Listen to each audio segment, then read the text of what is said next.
House to Home, presented by Remax Diamond Realty. Happy Giving Tuesday, everybody. We are here, Liz and Gina and I. We hope you're having a fantastic day of giving all over the world. And we are talking about our part of the world for today's House to Home because we're talking about the process that goes into land registration. This comes right from our very own Gina Campos, who thought this was important enough to focus on. So, Gina, this is in your crosshairs for a variety of reasons. You know, it comes up in our line of work.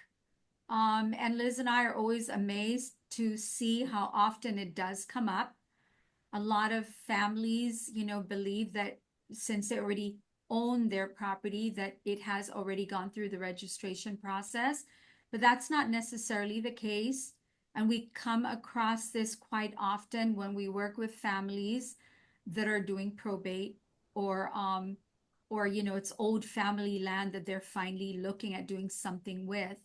And what we mean by registration is that you've actually officially declared that the property belongs to your family and you've given public notice, and you've already had a map or a map was prepared in the past, but you've done a map and you've taken it to court and you've done the registration process. So now it's been made clear to the public that that an individual owns the property or that your family owns the property. So legally, it's a registration, right, Liz? But for practical purposes, it's also a declaration. That's correct. And it's, when you're trying to sell, let's say, for example, you're trying to sell and you don't have a registered map, it's going to be difficult.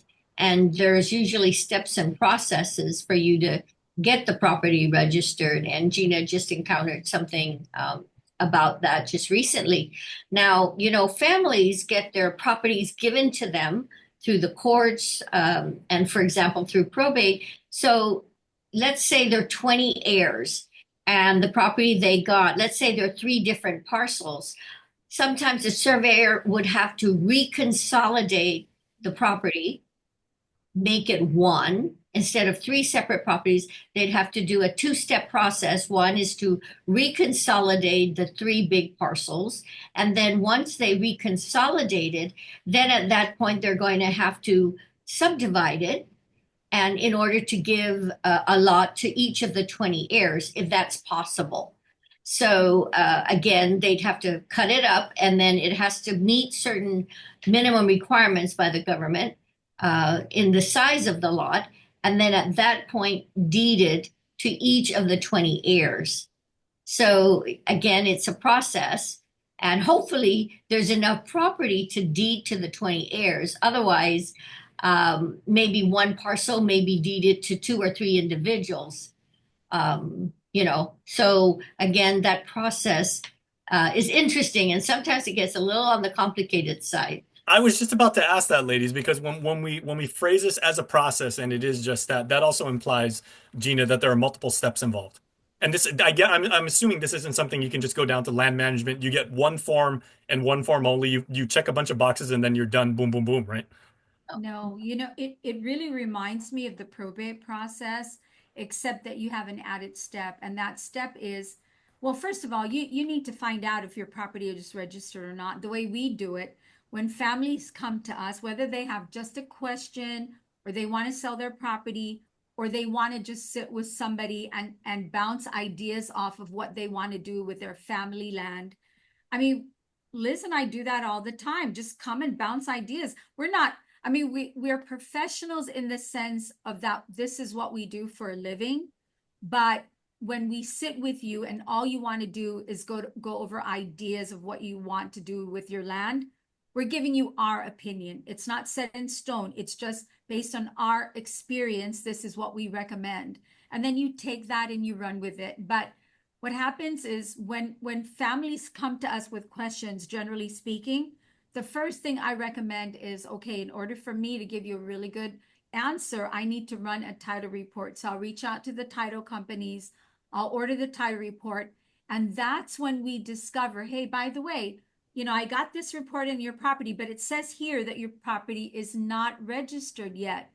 And a lot of times I find the families are really surprised. A few times they know, yeah, we know, we found out from land management it's not registered. Okay, well, now that you know or you acknowledge your property is not registered, in order to do anything constructive with it, the process is you've got to hire an attorney and you have to hire a surveyor, I would say at the same time. You go to the surveyor, you give them your description of the property. They're going to create the map. And I always like to say it's the birth certificate of your property or the ultrasound. You know how you go get your ultrasound and you get that x-ray picture? That's what it is. That's what the surveyor is creating for you, is that birth certificate identifying the metes and bounds of your property, where it is in relationship to Guam. I'll show you. I have one right here. And so they're going to create this. She just happens to have one of these things on her desk, ladies and Yeah, gentlemen. right there. And then, so they create the map. They create this legend that tells you where it is. And this map goes to the government of Guam, and the government of Guam will review it. And they will either agree or make comments, or, you know, it just moves forward and gets passed. But once the government of Guam land management goes over this with the surveyor, then it gets approved. And then Liz could go over the next step that is really so once this is approved, it goes to the attorney. And then the next step is what the attorneys do. So you're going to pay the surveyor, you're going to pay the attorney, but there is no way around this, or else the property it's yours in name, but really in use, you're very limited to what you could do until you register your property. So this is one of those things, and this is the one thing that we really want to emphasize on this show, everybody, because, like, you know, when you own a car, you got to change the oil every 3 months. When you go to the doctor, you want to make sure that your cholesterol is low and your exercise and your rest are high. This is one of the things that you really have to be on top of when it comes to your land, right, Liz? That's right. And I think the point in going to the attorney, as part of the registration process, the attorney will have to advertise that out and put it out to the public, that this property is being registered and whether anyone has any claim to it.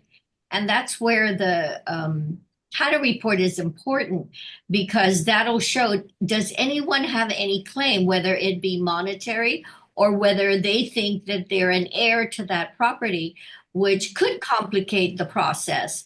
And we've seen it happen where we've got properties that we're listing, and I have one in particular that has some names registered that they're claiming on the property. So those are things that we have to work with the title company to find out what is the history behind the claim to the property.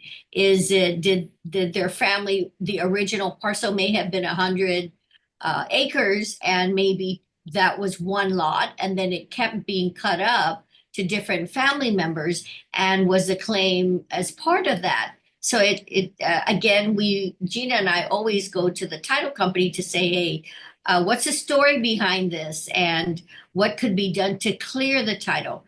And normally when anyone buys property, they normally want to buy title insurance.